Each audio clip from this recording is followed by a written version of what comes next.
안녕하십니까. 2024년 7월 8일 최병문 팩트 시작하겠습니다. 자, 어제 수원지검이 밝힌 내용인데 바로 지난 4일에 경기도 법인카드 불법 유용 의혹 혐의와 관련해서 이재명 전 대표 부부를 피의자 신분으로 소환 통보했다. 이렇게 얘기를 했습니다. 이제 요지는 이런 겁니다. 경기도 예산 사적 유용 등 혐의 고발 사건과 관련해서 최근까지 사건 관계인을 조사하는 등 수사를 진행해 왔다. 이번 출석 요구는 형사소송법에 근거한 통상의 수사 절차이고 고발된 혐의 사실에 관하여 당사자의 진술을 듣고 소명할 기회를 주는 차원이다. 검찰은 증거와 법리에 따라 사건을 처분할 것이다. 자, 이렇게 얘기를 했습니다. 여기서 우리가 눈에 띄는 대목. 수원지검 공공수사부가 이재명 전 대표 부부를 소환하면서 통상적인 수사 절차, 이걸 강조했죠. 형사소송법에 따른. 보통 이런 거 강조 안 하거든요. 왜 강조했을까요? 요 점이 조금 주목이 되는 겁니다. 그러니까 최근 민주당이 제기하고 있는 검사 탄핵, 이런 거에 대한 보복성 수사가 아니다. 이거는 그냥 법 절차상 있는 내용이다. 이렇게 이제 설명을 하고 싶어 하는 건데 일반 국민들이 과연 그렇게 받아들일까? 오해를 사기에 딱 좋은 시점이다. 저는 그렇게 판단을 합니다. 그러면서 제가 지금 문제 제기를 하는 거는 왜 지금까지 끌었나 이 사건을, 이런 얘기입니다. 그걸 지금 설명을 드리려고 하는 건데 그게 저는 미스터리라고 표현을 하는데 왜 그러냐 하는 걸 설명을 드리겠습니다. 자, 우선 이 혐의는 2018년 7월, 이때가 이제 이재명이 경기도지사가 된 그때죠. 그때부터 2021년 9월까지니까 거의 3년 한 2개월 정도를 이제 도지사의 부인 김혜경 여사가 수행비서인 배소연을 통해서 음식값 등을 경기도 법인카드로 결제를 해서 경기도에 손해를 끼쳤다는 배임 혐의, 이겁니다. 배임. 그런데 그 사실이 어떻게 알려졌느냐? 바로 경기도지사 비서실의 별정집 7급 공무원 조명현이라는 사람이 2022년 1월, 이때가 대선 직전이었죠. 김혜경 씨가 배소연 씨를 시켜서 초밥, 샌드위치, 과일 이런 사적 물품을 관사나 아니면 자택으로 사오게 하면서 경기도 법인카드로 결제하도록 했다. 이렇게 국민권익위원회에 공익신고를 하면서 시작이 됐습니다. 물론 이때는 문재인 정부의 국민권익위원회입니다. 여기서 그냥 대량 뭉개고 이랬죠. 그러나 어쨌든 그 사실이, 물론 그때는 공익제보자 이런 식으로만 돼 있지 조명현 씨라는 얼굴은 공개되지 않았습니다.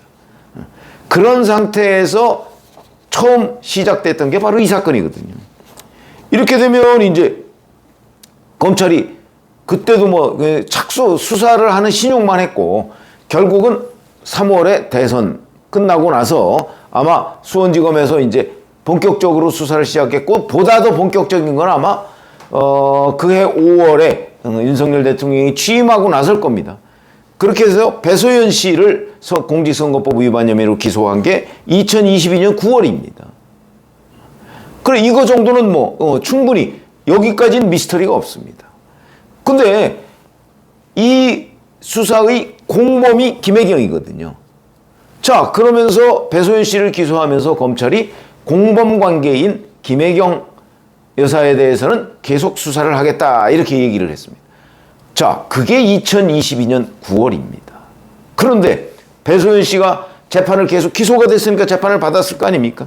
그래서 작년 8월 10일에 1심 선고 결과가 나왔습니다.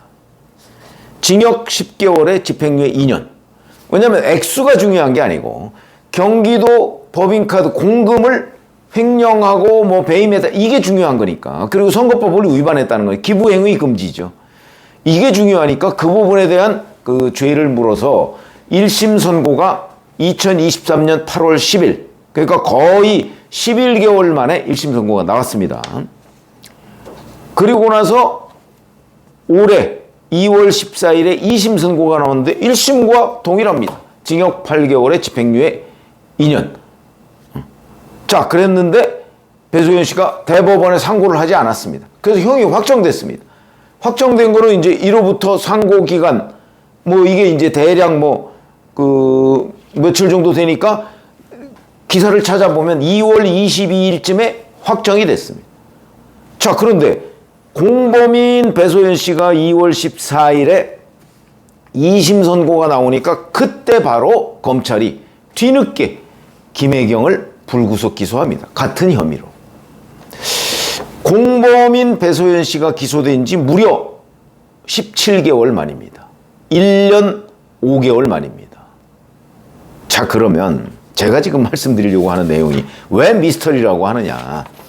경기도 법인카드 유용 의혹에 대한 수사가 배소연을 기소하고 난 뒤에 그 공범인 김혜경을 수사하는데 17개월씩이나 걸리냐, 과연? 조명현이라는 사람, 직접 행위자인 조명현이라는 사람이 이제 자백한 것도 있고, 그 다음에 배소연으로부터 이런저런한 지시사항을 듣고, 거기에 보면 여사가 어쩌고, 이런 내용들까지 다 있습니다. 배소연의 육성이 들어가 있습니다. 거기에 조명현 씨의 답변도 들어가 있고요. 녹취록 있지. 조명현 씨의 증언이 있지. 거기다가 경기도 법인카드라는 것은 배소연 씨가 경기도 총무과 직원인데, 자, 총무과 직원이 샌드위치를 예를 들어서 30인분을 어디로 배달했다. 그런 일이 잦다. 소고기 3팩. 아니, 혼자 무슨 소고기 3팩을 어떻게 먹습니까? 그리고 김혜경과 배소연 간의 관계는 이미 경기도의 공무원들한테는 파다한 얘기죠. 소문도 아닙니다. 팩트죠. 이걸 확인하는데 17개월씩이나 걸리냐. 당연히 안 걸려. 제가 보기에, 그리고 과일 사고 이런 것들, 그 과일 가게 압수수색 100군데 넘게 했습니다. 식당도 하고요. 다 나올 텐데. 거기에 조명현 씨가 자기 카드로 계산하고, 나중에 다음 날인가 가서 경기도 법인카드로 다시 계산하고, 무수히 많은. 그러니까 이제 김혜경과 배소연 간의 관계. 그러니까 김혜경 씨가 포괄적으로, 또는 김혜경 씨가 아닌 경기도지사인 이재명이 포괄적으로 이거 결제해라 그랬겠죠. 경기도에 있는 이재명 경기도지사 시절의 이 총무과장이, 총무과 5급 공무원이 계속해서 샌드위치 30인분, 소고기 이런 거 사먹는데, 이건 뭐지? 처음에 최초에 법인카드로 샀을 때 그걸 물어보지 않았을까? 공무원들 일처리 그렇게 허술하게 하지 않습니다. 제가 이 얘기를 한 두어 번 한 적이 있습니다. 총무과장하고 총무과 직원들 불러서, 지금 어차피 이재명이 경기도지사 아니지 않습니까? 불러서 근거 자료를 대고 추궁을 하면 저는 쉽게 실토를 받아낼 수 있을 것이다. 저는 그렇게 봅니다. 경기도지사가 이 경기도의 회계의 최종 책임자입니다. 배임 횡령 이런 것들 충분히 저는 나왔을 것 같은데, 도대체 배소연을 기소한 지 17개월 만에 김혜경을 기소한 이유가 뭐냐. 이거 몇 달이면 수사 끝날 내용인데 결국 수사 자체를 소홀히 했던 것 아닌가. 내지는 경기도에 다른 것들 어쩌고 신경 쓰느냐고 이 부분을 방치했던 것 아닌가. 이것도 국고 손실인데 굉장히 중요한 거거든요. 자, 근데 김혜경 씨를 기소한 지 또 5개월이 지난 지금에 와서야 또 이재명을 소환합니다. 그러면 배소연 기소한 것 기준으로 따지면 22개월, 거의 2년 만에 당시 경기도지사를 소환하는 셈이죠. 이게 얼마나 늦은 얘기입니까? 왜 이랬을까? 이게 궁금해지는 대목입니다. 이것 때문에 이제 이원석 검찰총장 책임론 이런 것도 저는 나올 수 있다고 생각합니다. 왜 이 문제를 소홀히 다뤘느냐. 이건 명백한 팩트인데, 그래서 제가 미스터리라고. 왜 이원석 검찰총장이 이 부분을, 검찰총장이니까 워낙 사건이 많아서 좀 소홀히 다뤘다, 그럴 수도 있겠죠. 그러나 수원지검에 있었던 지검장, 차장검사 이 사람들은 왜 이 문제를 이렇게 뒤로 밀어놓고 민주당이 검사 탄핵한다고 하니까 뒤늦게 소환 통보를 해서 오해를 받느냐. 이게 미스터리라는 거죠. 오해받기에 딱 좋은 상황이죠. 그러니까 굳이 사실은 뭐 형사소송법에 근거한 통상의 수사 절차, 사실은 이런 거 강조 안 해도 될 수 있었던 소환조사 아닙니까? 그냥 올해 2월에 김혜경 씨 기소하면서 자, 이제 김혜경 기소했으니까 그 최종 책임자인 이재명 당시 경기도지사에 대한 소환도 해야 되겠다. 그래서 이 사건을 마무리해야 되겠다. 이렇게 나오는 게 정상적인 절차 아닌가요? 그런 부분에 있어서 제가 이원석 검찰 체제의 수사 지연 얘기를 하고 있는 겁니다. 그래서 뒤늦게 민주당 검사 탄핵 이후에 소환 통보를 하는 바람에 지금 오해를 받는 상황이 됐다. 이거 오해받지 않아도 될 수 있는 일이었는데 아주 명확한 팩트에 기초한 피의자 소환 조사인데 굳이 오해받을 일을 만들었다는 점에서 제가 미스터리라고 얘기를 하는 거고요.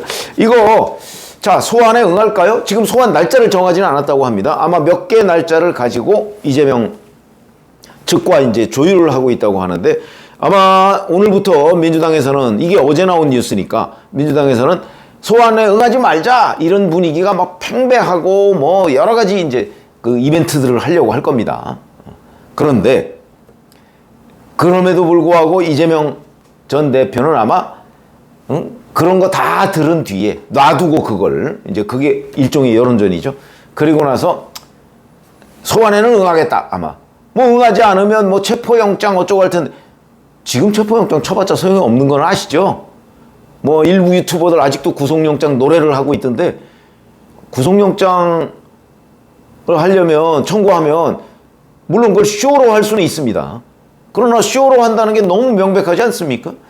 왜? 구속영장 청구하면 체포동의안 국회로 보내야 될 거고 그 체포동의안에 대해서 부결될 거라는 거는 3살짜리도 다 압니다. 그렇기 때문에 그런 구속영장을 청구한다? 쇼로 비치죠. 국민들 눈높이에. 그러니까 검찰이 그 정도로 하진 않을 거다.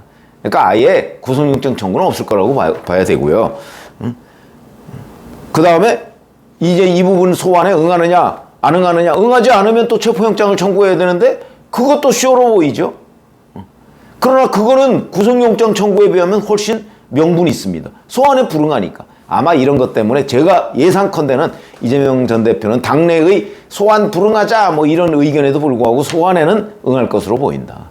그 응하면 이거 가지고 구속영장 청구 할 수도 있는데 해봤자 소용이 없으니까 구속영장 청구 안 할 거고요. 아마 소환하고 이제 뭐 전부 부인하겠죠. 그걸 기반으로 결국 이재명도 또 공직선거법 위반, 그 다음에 뭐 배임 뭐 이런 거 혐의로 이제 기소를 하게 되고 그렇게 되면 5번째 재판을 받게 될 것이다.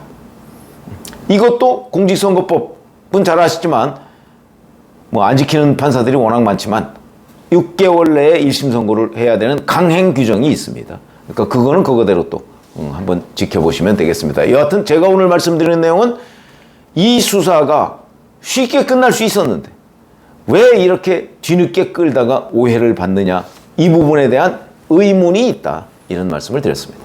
고맙습니다.